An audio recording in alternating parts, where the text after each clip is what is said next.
우리는 이 온 우주 만물을 하나님이 지으셨다라고 믿고 있습니다. 그래서 우리가 창세기 1장 1절 태초에 하나님이 천지를 창조하시니라 라고 하는 이 하나님의 말씀을 우리는 굳건하게 붙들며 나아갑니다. 그래서 그 하나님이 지으신 이 온 우주 만물을 바라볼 때에 우리의 감탄이 나오고 찬양이 나오죠. 그래서 우리가 보통 잘 알고 있는 주 하나님 지으신 모든 세계, 이 찬양들을 부를 때마다 그 하나님의 놀라우신 은혜에 감탄하기도 하고 또 우리가 감사하며 감격하기도 하는 것 같습니다. 그런데 그 하나님이 이 온 우주 만물을 창조하셨다라고 했을 때에 이러한 감격과 감탄만 있는 것은 아닌 것 같습니다. 이해할 수 없는 부분들도 분명히 존재하죠. 그것들이 대표적인 예가 무엇입니까? 악인들의 형통입니다. 악인들이 잘 되고 그들이 잘 사는 것들을 보면서 하나님이 살아계시다면, 하나님이 이 온 우주 만물을 만드셨다면 어떻게 의인들보다 악인들이 잘 살고 잘 되는 일들이 있을 수 있을까라고 하는 생각들을 우리는 할 수 있게 되어질 것 같습니다. 그래서 우리가 늘 갖는 의문 중에 하나는 그 하나님이 선하시고 그 선하신 하나님이 이 온 우주 만물을 창조하셨다라고 하는데 우리의 삶 속에 있어서는 다 모든 것이 선하지 않는 이러한 상황들을 바라보며 하나님의 어떠한 이해할 수 없는 그 창조의 세계 속에서 어떻게 용납할 수 없고 납득할 수 없는 상황들을 우리의 삶 속에서 우리는 마주하게 되어지는 것 같습니다. 오늘 본문에 있어서 보면 21절은 이렇게 이야기하죠. 젊은 사자들은 그들의 먹이를 쫓아 부르짖으며 그들의 먹이를 하나님께 구하다가 라고 이야기합니다. 젊은 사자, 우리가 보통 이야기하는 밀림의 왕이라고 이야기하지 않습니까? 굉장한 힘을 가지고 있고 엄청난 에너지를 가지고 있기 때문에 어떻게 보면 자기의 먹잇감을 사냥할 수 있는 능력을 가지고 있는 존재, 이러한 존재가 젊은 사자라고 이야기할 수 있지 않겠습니까? 그런데 오늘 본문은 그 젊은 사자가 자신의 힘으로 사냥하는 것 같지만 그 사냥, 먹잇거리를 하나님께서 주셔야만이 얻을 수 있다라고 이야기하고 있습니다. 그래서 그들의 먹이를 하나님께 구하다가 라고 이야기해요. 그러니까 우리가 보는 어떠한 현상적인 모습은 젊은 사자의 힘과 그가 가지고 있는 어떠한 패기를 가지고 먹이를 잘 사냥할 수 있는 능력이 있는 존재라고 생각하지만 그 젊은 사자 역시도 하나님의 통치와 하나님의 다스림 안에 있는 것이다 라고 이야기합니다. 이와 비슷한 이야기로 오늘 본문 26절은 이렇게 이야기하죠. 그곳에는 배들이 다니며 주께서 지으신 리워야단이 그 속에서 노나이다 라고 이야기해요. 우리가 잘 많이 알고 있는 리워야단, 가끔 한 번씩 듣는 리워야단이라고 하는 단어가 있는데 보통 이렇게 큰 바닷속에 있는 생물이라고 이야기합니다. 그런데 사실 성경에 보면 이 리워야단을 긍정적인 의미로 사용하는 때는 별로 없는 것 같습니다. 대표적인 거 한 두 가지만 살펴보겠습니다. 이사야 27장 1절에 이렇게 말씀합니다.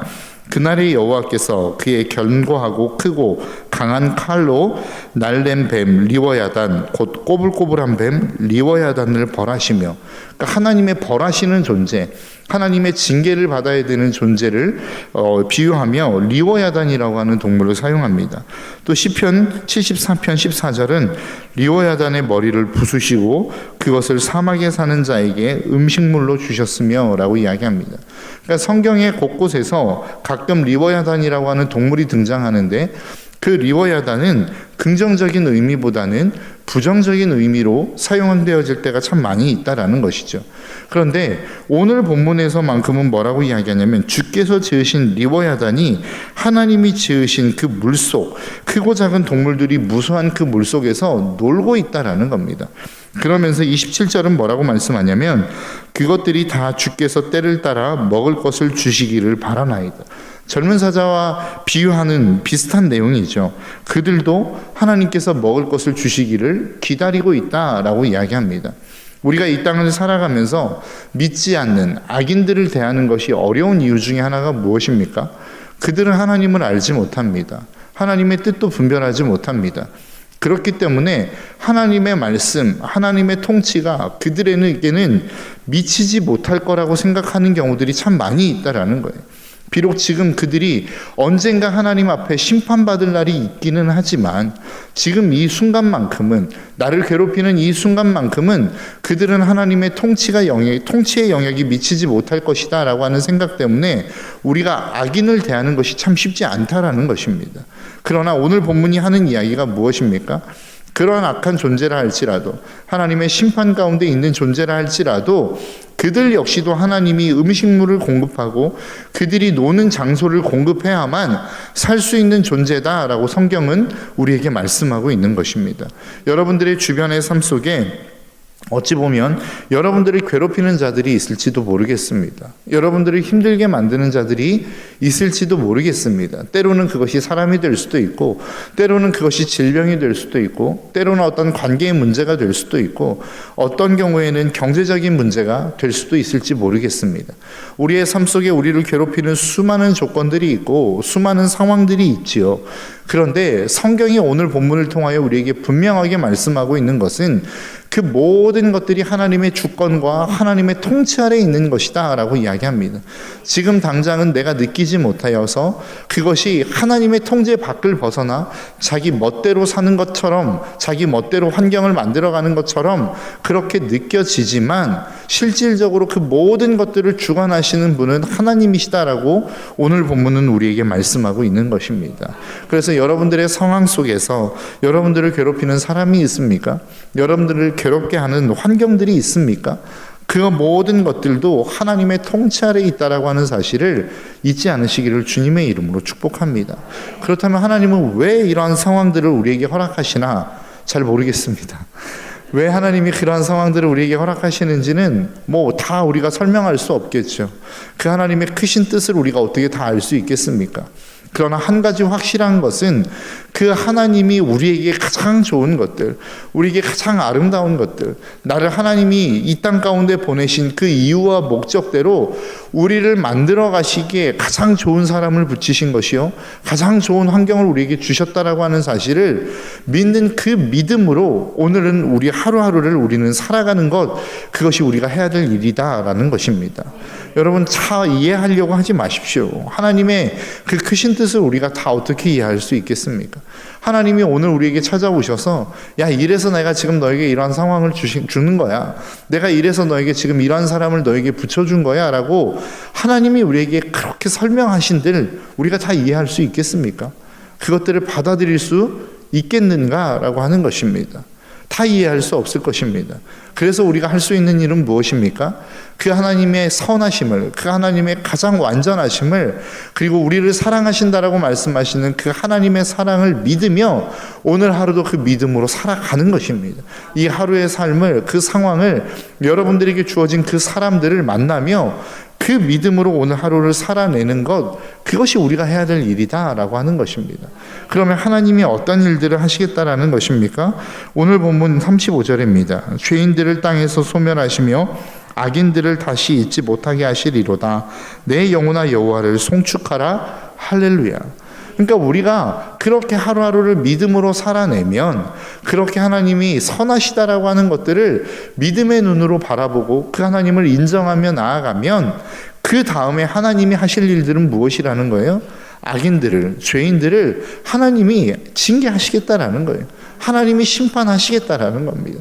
그것은 하나님의 영역이라는 겁니다. 우리는 자꾸만 하나님의 영역을 내가 하려고 해요. 하나님이 하셔야 될 일들을 내가 하려고 한다라는 거예요. 그러니까 능력이 없을 뿐만 아니라 그 악인들을 징벌하고 체벌할 능력이 우리에게 없을 뿐만 아니라 우리가 할 수 없는 그 일들을 자꾸 생각하니까 힘들어지는 거란 말이죠. 여러분들의 인생 가운데 힘든 일들이 있으십니까? 여러분들이 해야 될 일은 믿음으로 그 하루하루를 살아내는 것입니다. 버텨내는 것입니다. 견뎌내는 것입니다. 그러면 하나님이 그 모든 상황들을 정리해 주시겠다라는 거예요. 그것이 우리의 인생 속에 주시는, 오늘 본문을 통하여 하나님이 주시는 말씀이다라고 하는 것입니다. 여러분, 그런데 우리의 삶을 견디기가 참 쉽지 않죠. 오늘 본문에서 이야기하고 있는, 다윗이 이야기하고 있는 그 내용 역시도 마찬가지일 거라고 생각합니다. 여러분, 다윗이 얼마나 수많은 고통과 어려움들 가운데 그 삶을 살아왔습니까? 기름 부음을 받았는데 기름 부음을 받고 얼마 지나지 않아 정말로 죽임을 당할 수밖에 없는 그 환경 속에서 날마다 도망 다녀야 되는 신세가 되어버린 것 아닙니까? 그러한 상황 속에서 다윗이 고백하는 게 무엇입니까? 그 상황을 다 지내고 난 다음에 다윗이 고백하는 게 뭐예요? 하나님은 악인을 소멸하신다는 거예요. 이 땅에서 죄인들을 소멸하신다는 거예요. 그래서 내가 하나님을 찬양하고 그 하나님을 송축하며 어저께도 말씀하신 것처럼 담임 목사님의 입을 통해서 말씀하신 것처럼 바라흐 하나님이 나는 그 하나님 앞에 엎드리며 무릎 꿇고 경배하겠다라는 것입니다. 여러분 우리가 어떻게 하나님을 경배할 수 있나요? 그 고난 속에서 내가 내 의지를 가지고 하나님 앞에 경배해야지라고 한다고 해서 경배가 되어지나요? 그게 참 쉽지 않습니다. 그 고난 속에서 그 하나님의 선하심을 바라보며 내가 하나님을 경배한다라는 것 자체가 참 쉽지 않다는 거예요. 어떻게 우리가 하나님을 경배할 수 있습니까? 그 하나님의 일하심, 그 하나님의 계획을 우리가 비로소 볼 때에 그 하나님을 향한 경배가 나올 수 있다라고 하는 것이죠. 여러분 요한계시록을 보면 요한계시록 1장은 서론에 대해서 이야기하고 있고 요한계시록 2장과 3장은 무엇을 이야기하냐면 7교회에 보내는 편지에 대해서 이야기합니다. 그리고 4장에 넘어가면 하늘의 예배가 나오는데 참 희한합니다. 그 요한계시록이 어떻게 쓰여졌냐면 반모섬에 유배되어져 있는 요한이 하나님의 환상을 보죠. 그리고 난 다음에 그 환상을 통해서 하나님이 말씀하시고 계시하시는 계시의 내용들을 7교회에 편지하고 그 당시에 정말로 도미티안 황제의 수많은 고난과 어려움과 핍박 가운데 있었던 교회들을 향하여 쓴 편지가 그 요한계시록 아니겠습니까? 그런데 7교회, 그렇게 수많은 핍박과 어려움을 견디고 있는 7교회에 하나님이 편지를 보내요. 너희들이 이러한 부분들은 잘하고 있고 이러한 부분들은 좀 회개하고 돌이켜야 되겠다. 하나님이 이 편지를 딱 보내시고 난 다음에 그 다음에 하나님이 말씀하시는 게 뭐냐면 하늘의 예배에 대해서 이야기합니다. 그들을 하나님의 나라로, 그 하나님의 영광스러운 예배의 자리로 그들을 초청해요. 그리고 난 다음에 가장 먼저 보이시는 게 무엇이냐면 하나님 자신을 보여주십니다. 계시록 4장 1절과 2절의 말씀을 보면 이렇게 말씀합니다. 이 일 후에 내가 보니 하늘에 열린 문이 있는데 내가 들은 바 처음에 내게 말하던 나팔 소리 같은 그 음성이 이르되 이리로 올라오라. 이후에 마땅히 일어날 일들을 내가 내게 보이리라 하시더라. 내가 곧 성령에 감동되었더니 보라 하늘의 보좌를 베풀었고 그 보좌 위에 앉으신 이가 있는데 라고 이야기해요. 여러분 한번 생각해 보시겠습니까? 7교회 정말로 그 도미티안의 핍박으로 말미암아 정말로 죽음의 공포, 그 인간이 이겨낼 수 없는 수많은 핍박과 고난과 아픔 가운데 있는 그 7교회에 편지를 보내시고 난 다음에 하나님이 그들을 초청하신단 말이죠. 그 고난을 견디고 있는 하나님의 사람들을 초청하신단 말이에요.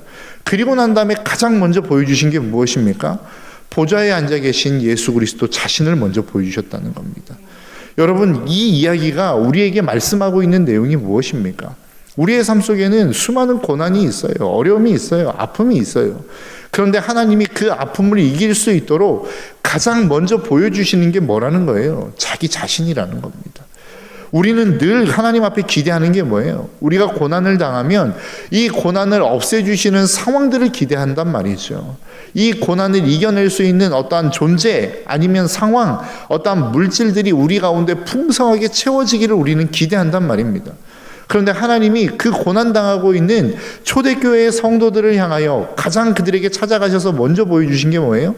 하나님 자신이었다라는 거예요.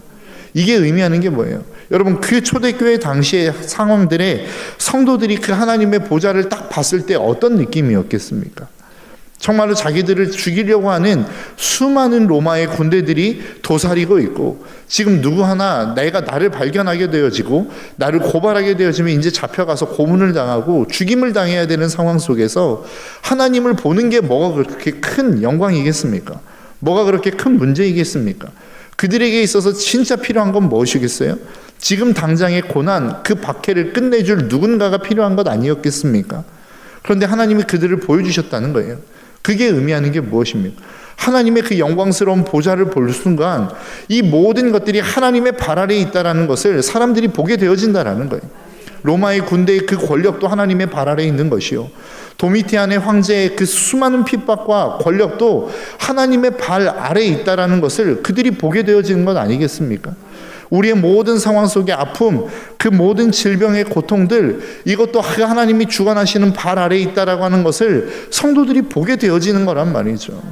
여러분, 우리의 인생 가운데 지난 주일의 말씀과 같이 우리가 하늘의 문이 열리고 하나님의 영광을 보는 것이 왜 중요합니까? 우리가 고통 가운데 있을 때에 우리의 모든 상황의 관심은 무엇에 있어요? 이 고통의 문제의 근원이 되는 그 문제 해결에 있는 것처럼 보여진단 말이죠. 그런데 하나님이 우리에게 진짜 보여주시고자 하는 건 무엇입니까? 그 모든 고통의 조건들, 고통의 상황들, 너에게 고통을 주는 그 사람들 역시도 하나님의 주권의 발 아래에 있다는 것을 하나님은 보여주고 싶으신 거란 말입니다. 그래서 우리가 하나님의 영광을 봐야 되는 이유는 여기에 있는 거예요. 하늘의 문을 열고 하나님이 우리에게 그 하나님의 영광을 보여주시고자 하는 이유도 여기에 있는 거란 말입니다. 우리의 능력으로 그 고난 이겨낼 수 없습니다. 우리의 힘으로는 그 아픔들을 견뎌낼 수 없습니다. 하늘의 문이 열리고 그 모든 것들이 하나님의 발 아래에 있고 하나님의 통치 아래에 있다는 것이 보여질 때에 오늘 본문의 말씀과 같이 우리는 하나님을 송축할 수 있는 것이고 하나님을 찬양할 수 있는 것입니다. 어떻게 그 고통 속에서 하나님이 나에게 주셨다라고 생각하는 그 고통 앞에서 우리가 어떻게 하나님을 찬양할 수 있느냐는 것이죠. 불가능한 일입니다. 하나님의 영광을 보기 이전에는, 그 모든 것들이 하나님의 발 아래에 있다는 것을 보기 이전에는 하나님을 찬양하는 것이 쉽지 않다라는 것이죠. 여러분, 오늘 이 예배를 드리고 있는 이 예배 속에서 여러분들의 삶 속에서 고난과 고통 가운데 있는 분들 계십니까? 그렇다면 다른 것 구하지 마시고 하나님, 내가 그 하나님의 영광을 보기를 원합니다. 그 보좌에 계신 하나님을 보기를 원합니다. 이 모든 것들이 하나님의 발 아래에 있음을 내가 보기를 원합니다. 나를 괴롭히는 그 사람의 권력도 하나님의 발 아래에 있는 것이요, 나를 지금 괴롭게 만드는 이 모든 질병의 고통도 하나님의 발 아래에 있는 것이요, 내 삶에 있는 모든 환경의 어려움들, 경제적인 어려움들, 그 모든 것들도 하나님의 발 아래에 있는 것임을 하나님, 내가 볼 수 있게 해주십시오. 그래서 내가 이 고난 속에서도 능히 하나님을 송축하며 하나님을 예배할 수 있는 자가 될 수 있도록 하나님, 나를 축복해 주십시오라고 하는 이 기도의 제목으로, 이 기도의 자리로 나아갈 수 있는 저와 여러분들의 삶이 되시기를 주님의 이름으로 축복합니다.